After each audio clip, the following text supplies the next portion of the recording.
เป็นอย่างคือพิษาจักเพจักพังอีกแล้วโดยจักเถื่อแล้วพังจักเถื่อ2 เทือคอยไปให้2 เทือเฉพาะมื้อนี้2เถื่อเลยโดย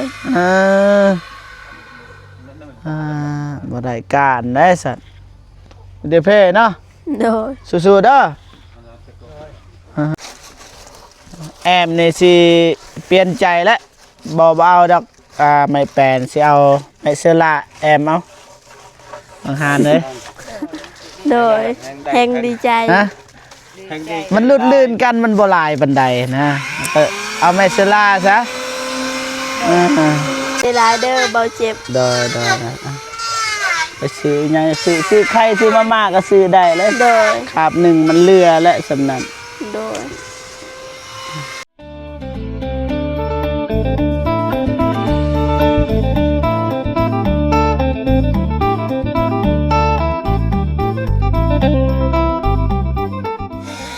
กับทักทายสบายดีและสวัสดีพ่อแม่พี่น้องบนสุคนพี่น้องเนาะบ่ว่าอยู่ในลาวไทยหรือว่าต่างประเทศนะก็ยินดีต้อนรับเข้าสู่ช่องบ่าวเจ็บแนลคือเก่าพี่น้องเนาะตอนนี้บ่าวเจ็บก็เดินทางมาทุ่งวายเรียบร้อยเนาะแต่ว่าสินัดเจอกับบ่าวเตียงว่าอยู่ไสพี่น้องเนาะแต่ตอนนี้บ่าวเจ็บก็หาโอกาสหรือว่าญาติเวลามาถ่ายทางนี้ก่อนพี่น้องเนาะไปเดี๋ยวไปเบิ่งไปชมกันเลย แน่จากเสาเลย1 2 3 4 5 6ยัง3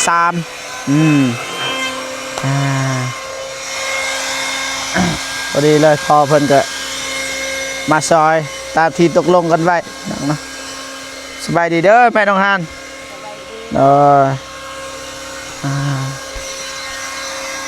สบายดีน้องฮานโดยสบายดีเบาเจ็บโดยสบายดีผู้ใหญ่ใจบุญทุกท่านและจิตทุกท่านไม่ว่าอยู่ในลาวในไทยหรือต่างประเทศก็ขอสวัสดีสบายดีเมื่อทุกคนเด้อ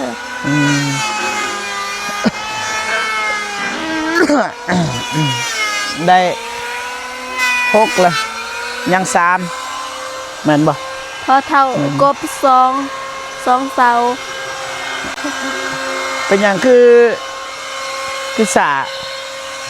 จักเพจักพังอีกแล้วโดยจักเถื่อแล้วพังจักเถื่อ2 เทือคอยไปให้2 เทือเฉพาะมื้อนี้2เถื่อเลยโดย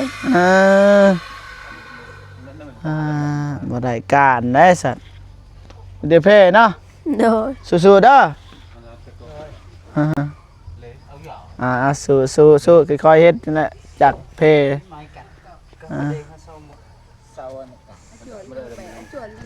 สิตัดบ่น่าเบากันสบายดีเด้อไอ้เด้อสบายดีรอเนาะคุณหน้านะคือเคยรู้จักแบบเคยเห็นอยู่บ้านสะถั่วนะ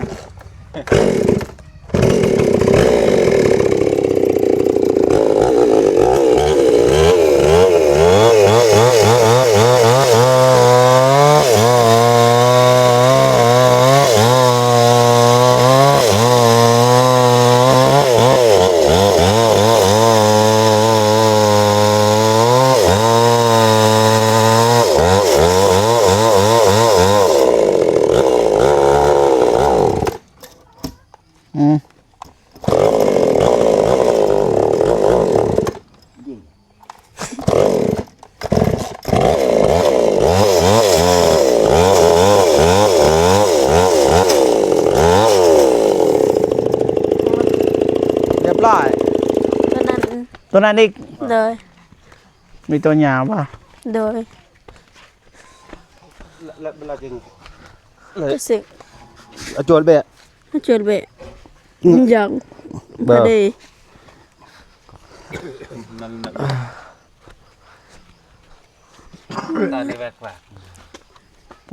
พอเลยเมื่อยเลย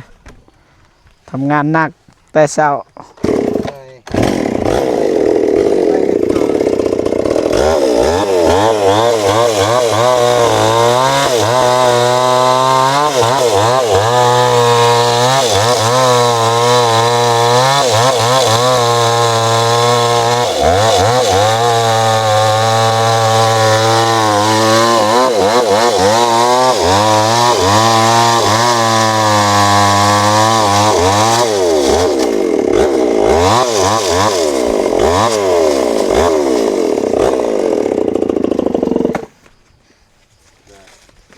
ขอบใจ มาซอยซื้อบ่แหมบริจาคอายเพิ่นแล้วซะกินน้ำมันหนิดนึงขอบใจหลายๆเด้ออายเด้ออายคนรอคือเคยเห็นอยู่บ้านสะทั่วนะผู้นี้นี่โดยขอบใจเนาะหลาย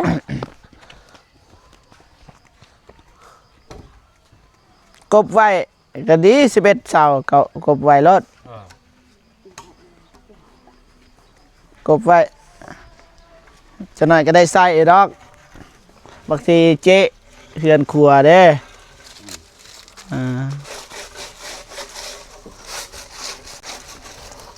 แอมนี่สิเปลี่ยนใจแล้วบ่เอาดอกไม่แปลนสิเอาไม้เสื้อละแอมเอาบางหานเลย โดยแห่งดีใจ นะมันลุดลื่นกันมันบ่หลายบันไดนะเอาไม้เสื้อละซะ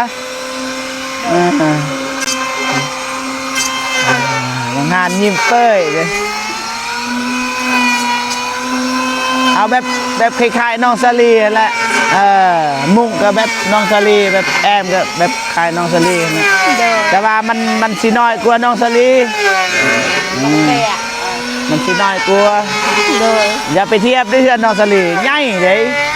ใหญ่สุดที่นับแต่เฮาเฮ็ดมาเนี่ยใหญ่สุดแต่ว่านี่ก็เฮาก็พยายามเสริมเสาอีกนี่2เสาสบายเจเฮือนครัวยังทั้งนี้น้องฮานอยากรบกวนนะทางนี้นี่ก็พี่น้องลักไล่แหงเด้อมีแต่บอกให้พอกบเพิ่มเลยบางทีมันอยากหน่อยแน่นะอยากเจบางทีอยากเจเพื่อนครัวเด้อโดยแอมก็บ่เอาไม้แปลนแอมแล้วสิเอาไม้เสลา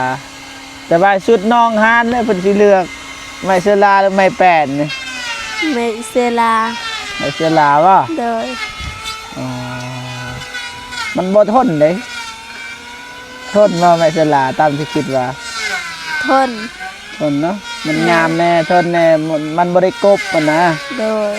บ่ต้องเสียเวลาไปกบอีกมันลุดลื่นกันแต่เท่าใด7 บาทลุดลื่นกันตามที่บ่เจ็บเคยซื้อพี่นะเอาไปทาเมื่อวานนะคะลุดลื่นกัน7 บาทก็เลยจัดให้ซะจุแม่ๆเพิ่นจัดให้ สำหรับงบบ้านน้องฮานมันน่าจะครบแล้วสังกะสีมุงหลังคาก็มีแอมก็มียังน่าจะมีเบิดเลยตามคิดว่าหน้าคันบ่มีก็พุ่นแล้วยังก็ถ้าจะได้ห้องน้ำเนี่ยยังก็บ่มีแล้วโดยบ่ทันมีแล้วห้องน้ำข้างในน้ำในยังบ่มีแล้วโดยแต่ว่าคันเพื่อนน้องห้าเนี่ยนะจะครบเบิดแล้วจะมีเบิดแล้วตามที่บ่เจ็บได้ฮู้ได้ปรึกษาผู้ใหญ่ ได้ซอยยังแน่มื้อนี้ได้ซอยยังบ่จ้ะที่ก็มานืมกุยดังอันไหนงี้ปีกไหนบ่เว้าลาวเว้าภาษาเฮาบ่ได้เข้าใจไม่แต่ไปแปลงอันนี้ไปแปลงจักบ่โดยย่างไปบ่ย่างไกลเลยโดยไกลคำว่าที่น้องเว้าบางทีนี่เป็นภาษาเฮาคำว่ากูนี่มันบ่ได้แปลความว่าบ่สุภาพกูใส่คำว่าคอยนะน้องเคยคิดว่าปิดแล้วบ่เป็นหยัง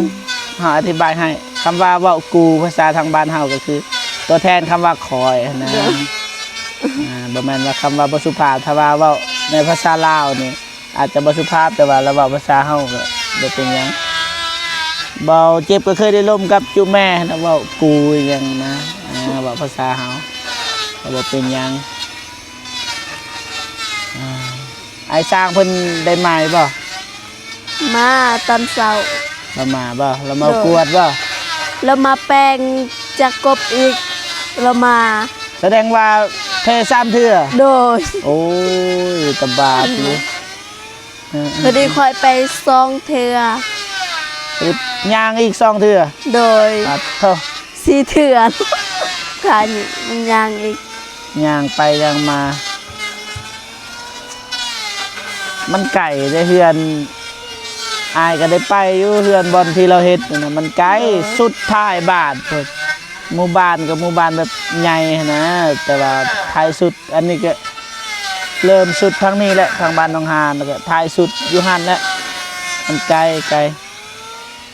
จะหน่อยเจอไอ้เตียงดีใจบ่ ดีใจ เพราะว่าโดนเราบ่ได้เห็นหน้าคันได้เห็นหน้าดีใจแห้ง อยากกอดบ่ อยาก แต่กอดบ่ได้อายเพิ่นมีเมียแล้ว โดย กอดทำไอ้น้องนี่ได้ไอ้เตียงแล้วก็ให้กอดกระดัดซาวน่ะยังไอ้เตียงให้กอด ดีใจน้ำ โดย อ๋อบ่เจ็บก็บ่คิดบ่ฟันนะมันถ้ามิดก็คิดว่าสิเฮ็ดแบบธรรมดาแบบเฮ็ดไปเฮ็ดมาแล้วรู้สึกว่าถ้ามิดไปมุงสังกะสีตามที่แม่เพิ่นเว้าทำอิฐทำอ่อนะมุงสังกะสีก่อนบัดเฮ็ดไปเฮ็ดมานะเอ้ามุงแบบคือสังกะสีของน้องซาลีนี่นะ โดย แบบนั้นอีกบัดนี้เอ้าเฮาคิดว่าเริ่มแล้วเด้ยังบ่พออีกจ้างสร้างอีกมาเฮ็ดจริงแล้วมีแล้วงบจ้างสร้างนั่นก็จะมีแล้วอันนี้แห้งไม่เสื้อล่าอีกโอ้จัดหนักจัดเต็มนะคุณแม่ก็ได้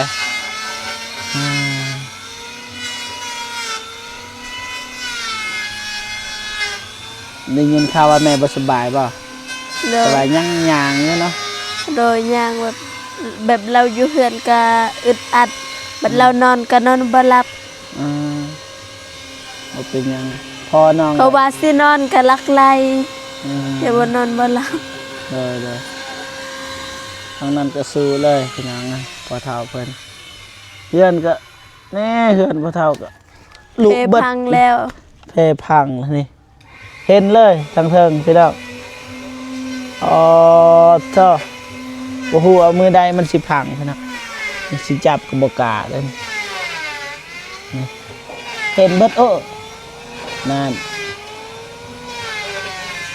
เห็นเบิดพี่น้องเป็นเทิงตัดเท่าขึ้นได้นะไม่ต้องขึ้นทางประตูนะ ได้ขึ้นได้ ขึ้นได้นะอย่าเราไปจักสิซอยหยังดอกกันซอยเรื่องมาม่าปลาปองก็พอซอยอยู่กันสิซอยเฮ็ดเทือนหนักเบิดเลยเกียนเบิดเลย โดย ไม่ยังก็ใส่งานบ่ได้เบิดเลย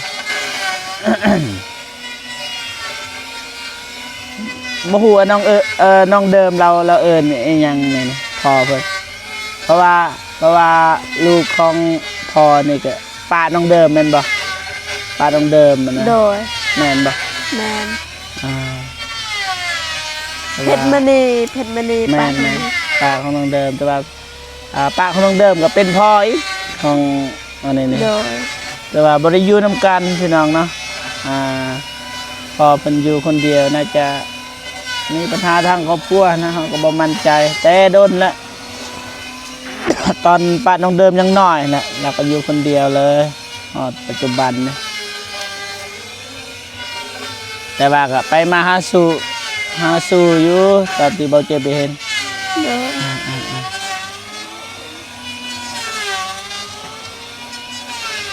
ไปมันจะทาเบิ้งนั่นนะ โดย ก็คือว่ามันจักมือมันสิกบแล้วนะกบอันนี้ก็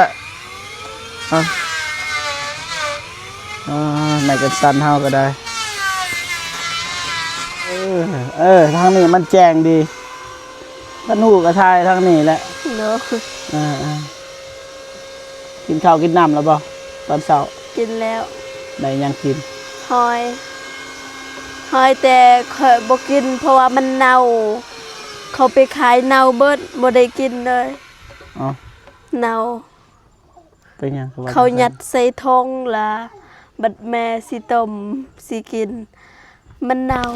หนาว โดย นอกกินหยังบัดนี้ แจวกินแจว กินแต่แจ่วนี่ โดย โอ้ ทง10,000 ทำไมคืออายซื้อให้นั่นแหละแบบนั้นน่ะ ตัวนั้นบ่เน่าตัวอายซื้อให้แต่บ้านอลิงกับบ้านห้วยดำมาขาย เฮาซื้อน้ำบ้านนาลิงนะมื้อนั้น แต่น้ำอายบ่เน่าจะบัดพวกข่อยซื้อทง10,000ก็เน่า เขาเที่ยงได้สิกินหยังบัดนี้หอยกันหนาว บ่มีหยังกิน มัน แต่ มีหยัง แจว กิน โดย ซื้อไข่และมากินซื้อไข่มากินมีเงิน50,000พออีบ่ พอ กินกับพอเพิ่นนะเอิ้นพอเพิ่นมากินน้ำ โด เด้ ยโดย จะน่าเอาเงินให้ โดย ซื้อในกินในยากันนี่ก็บ่ฮู้จักโมงละ10 โมงแล้ว9 โมง10 โมงแล้วพี่น้องนะบ่าวฝนบ่ทันมาบ่ บ่ ยัง ค่อยไปให้ค่อยเห็นตอนค่อยไปให้เขาแปลงจากกบเราตัดผม ตัดผมบ่ โดย จะน่าก็เจอกันนะจะน่าก็สิไปลงคลิปอยู่บ้านบ่าวฝนนั่นแหละเพราะว่าบ้านเพิ่นมี Wi-Fi เด้ โดย เสื่อมแล้วก็ลงมันไวบ่คือช่วงนั้นน่ะพ้นไปขึ้นภูยังเดี๋ยวนี้บ่ขึ้นแล้วไปลงอยู่หั่นเมื่อวานนี่ไปลงอยู่หั่นทางนั้นก็โชว์กันพี่น้องนี่ลมกันโอ้ยเบาสาวเบิ่งเงินกันมีบ่30นี่แหละก็มีอยู่เงินแต่ว่ามีน้อยจะคันว่าบ่มีเงินก็ FC ไว้บ่ต้องเว้าบ่เจ็บอ้าว ขอบใจหลายเด้อเบาเจ็บ ดอนะไปซื้อหยังซื้อไข่ซื้อมาม่าก็ซื้อได้เลย โดย ขาบหนึ่งมันเรือและสำนัน โดย แต่ว่าอายบ่ทันกินข้าวเลยตอนเช้าก็ยังสิไปกินข้าวอยู่บ้านบ่าวฝนนั่นแหละจังน่ะถ่ายคลิปแล้วไปลงคลิปแล้วก็กินข้าวอยู่หั่น โดย อ่า คันยังบ่ทันกินอยู่เฮือนของน้องก็ได้ ก็ได้แล้ว ไป สิไป ซื้อไข่กับเม คือเก่าหั่นน่ะอยู่นี่คือเก่าบ้านบ่าวฝนคือเก่าเพราะว่าเฮาสิไปลงคลิปเด้อ โดย ตำซาสิฮอดตอนเพลนมันก็ยังดนอยู่เดี๋ยวว่ากันจังหน่อยอ้ายก็มาอีกบางทีมาพร้อมกับไอ้เตียงเลยจังหน่อยคันไอ้เตียงเรามาฮอดนะ โดย บางทีก็บ่ฮู้ว่าอ้ายเพิ่นมาจากโมงจังน่ะบ่ทันโทรถามบ่ค่อยได้โทรนะไอ้เตียงเพราะว่าฮู้แล้วเรามานี่มันจะเซตเอาเมื่อคืนนี้อ้ายเพิ่นก็เซตมาอ้ายเพิ่นก็เซตบอกว่าฮอดแล้วเด้อมื้อเจอกัน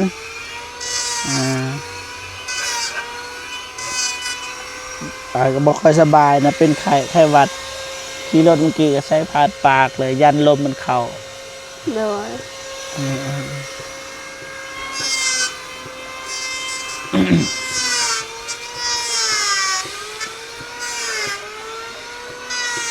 ตั้งใจขนาดพอเพิ่น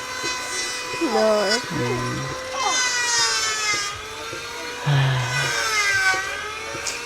โอเควันนี้จะว่าอ้ายก็สิกลับก่อนจังได๋ก็สิมาใหม่เด้อ โดยขอบใจหลายๆเด้อเบาเจ็บเดินทางปลอดภัยคอยไปคอยมาเด้อ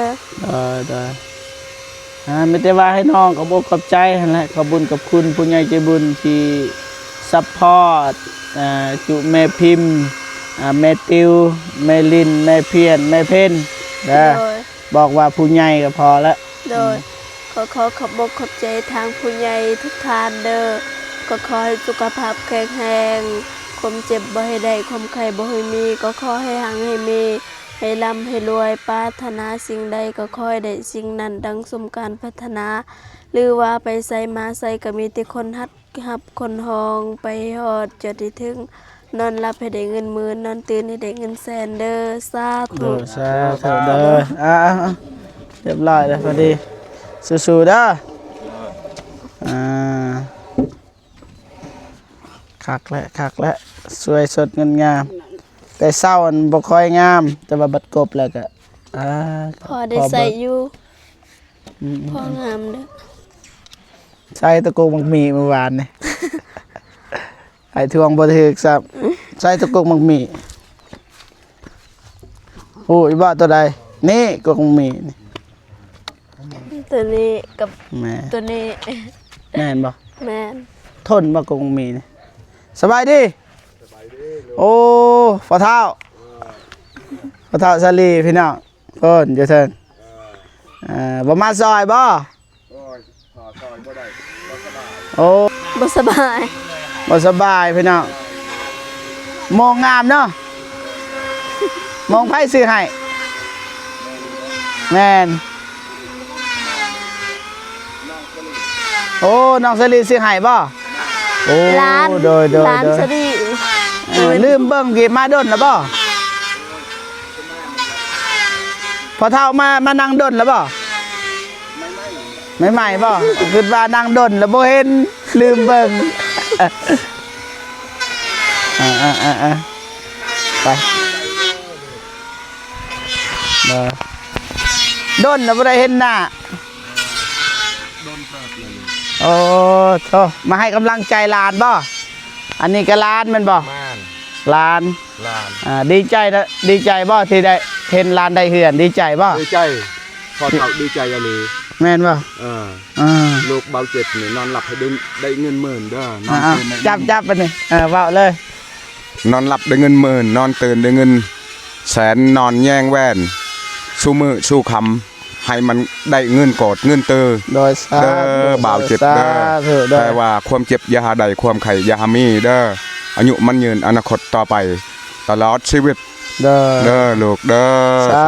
ธุเด้อขอบใจ ขอบใจเด้อ ลืมเบิ่งเมื่อกี้พ่อเฒ่านั่งอยู่นี่ ตอนเช้ามีพอลงอยู่นี่ มีป่ะ ฮักมันสบายอันนั้นต้องลงขึ้น ได้ ยอมนั่น ซอยเบิ่งซอยจับมันแหละพ่อเฒ่าเอ้ย พอหย่อแล้วด้วยซองใส่ แม่นป่ะอ๋อเด้อขอบใจเด้อ ลูก ไปมันนี่สิกลับไปลงคลิปก่อนเจ้าหน่อยก็สิมานี่เด้อ โดย กลับก่อนขอบใจหลายๆเด้อ โดยลูก ไป ยาไปเนี่ยปลอดภัยเด้อ เด้อกลับก่อนเด้อน้องฮานกลับก่อน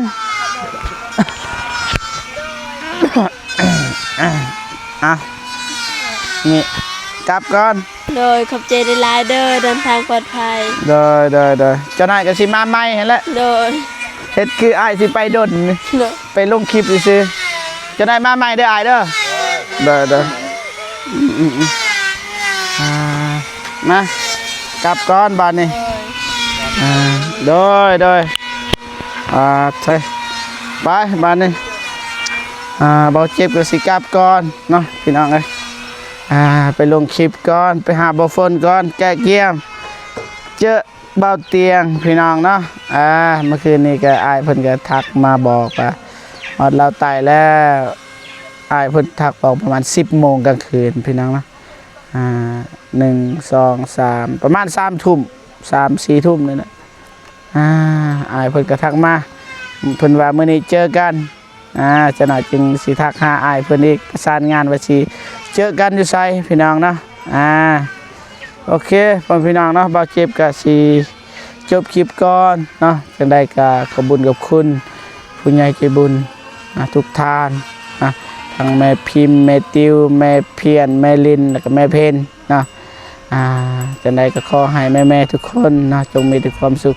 สุขภาพแข็งแรงขออยู่มันคนยืนความเจ็บบ่ให้ได้ความไข้บ่ให้มีเด้อนะสาธุโอเคบ่าวเจ็บก็สิจบคลิปแล้วก็สุดท้ายท้ายสุดก็อวยพรในไซให้แก่FC ทุกท่านและผู้ใหญ่ใจบุญทุกท่านนะจงมีแต่ความสุขสุขภาพแข็งแรงเช่นเดียวกันเด้อแล้วก็ขอบอกขอบใจที่เข้ามาติดตามรับชมคลิปของบ่าวเจ็บตั้งแต่ต้นจนจบแล้วก็บ่คำโฆษณาจังใดก็ขอให้พ่อแม่พี่น้องและ FC ทุกท่านจงมีแต่ความสุขสุขภาพแข็งแรงเช่นเดียวกันขออยู่มันคนยืนทุกท่านเลยนะสาธุโอเคบ่าวเจ็บก็สิจบคลิปแล้วก็เดินทางไปหาบ่าวฝนก่อนพบกันคลิปหน้า